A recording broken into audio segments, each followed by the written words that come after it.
corto, más de 500 años de historia.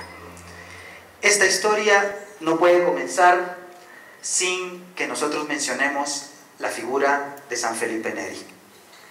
Este santo que marca la historia de la contrarreforma de la Iglesia Católica en el siglo XVI.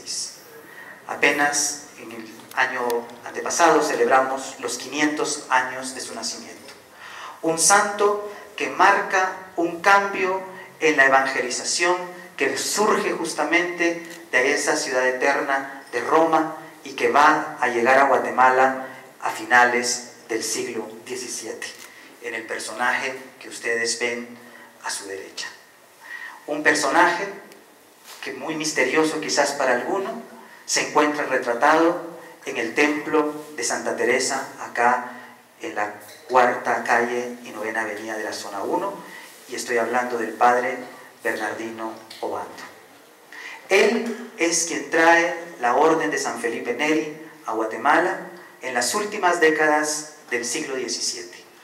Y es importante enlazar a estas dos grandes figuras porque el papel fundamental de la orden de San Felipe Neri en la historia de Santiago de Guatemala son 3 ejes fundamentales: educar, orar y contemplar, haciendo justamente memoria de esas virtudes de este gran santo de la Iglesia Católica, vinculado justamente a esas 3 manifestaciones particulares de la espiritualidad que lo identifican y que lo caracterizan.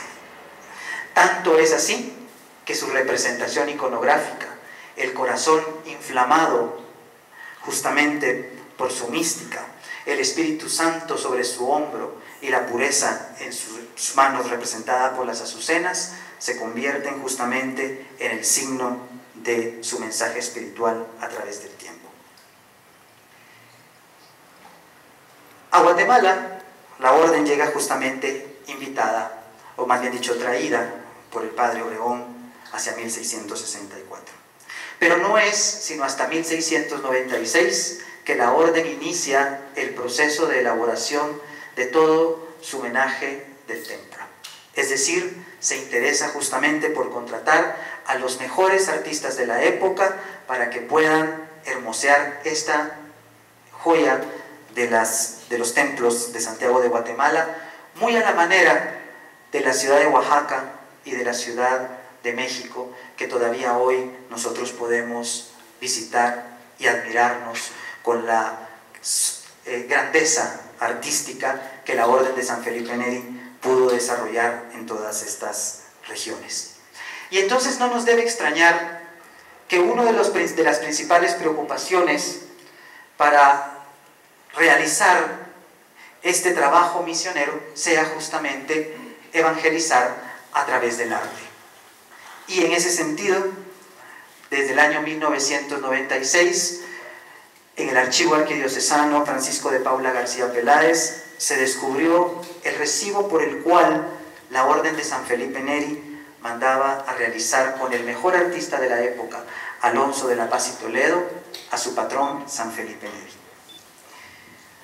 A partir de esa ocasión, hemos mencionado continuamente que la imagen de Jesús Nazareno también es una obra de este gran escultor. Pero no me adelantaré en presentar resultados nuevos que tenemos a partir de la investigación y de dejar a la obra de arte hablar. Me voy a concretar entonces en señalar que para 1717 la Escuela de Cristo sufre severos daños. Y es muy importante de mantener esto en nuestra memoria, porque esos severos daños van a dar pie a una nueva Escuela de Cristo. La Escuela de Cristo que todos ustedes, amigos, conocen y valoran y disfrutan cuando van a la antigua Guatemala.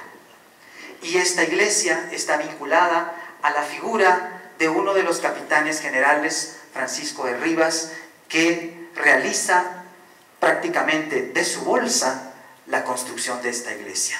Acá lo vemos en un retrato conservado, actualmente es una réplica en Casa Pópero, administrada por la Universidad Francisco Marroquín, pero que testimonia justamente esa amistad del capitán general con la escuela de Cristo.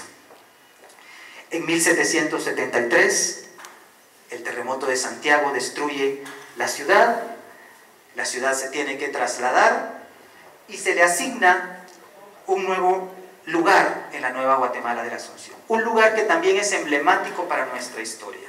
La Cuarta Avenida de la Zona 1 testimonia ese lugar de la Escuela de Cristo en la Nueva Guatemala de la Asunción.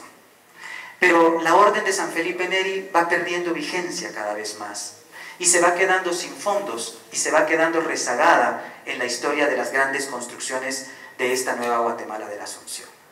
Se inaugura Santo Domingo en 1808, La Merced 1813, Catedral 1815, la Recolección y San Felipe hacia 1851 y 55. Pero la primera piedra de la Escuela de Cristo es colocada hasta 1866, ya en el gobierno del mariscal Vicente Serna. Y esto nos lleva a pensar justamente en la grave problemática de conservación de la escultura de Jesús Nazareno, pero también de San Felipe en la Nueva Guatemala de la Asunción.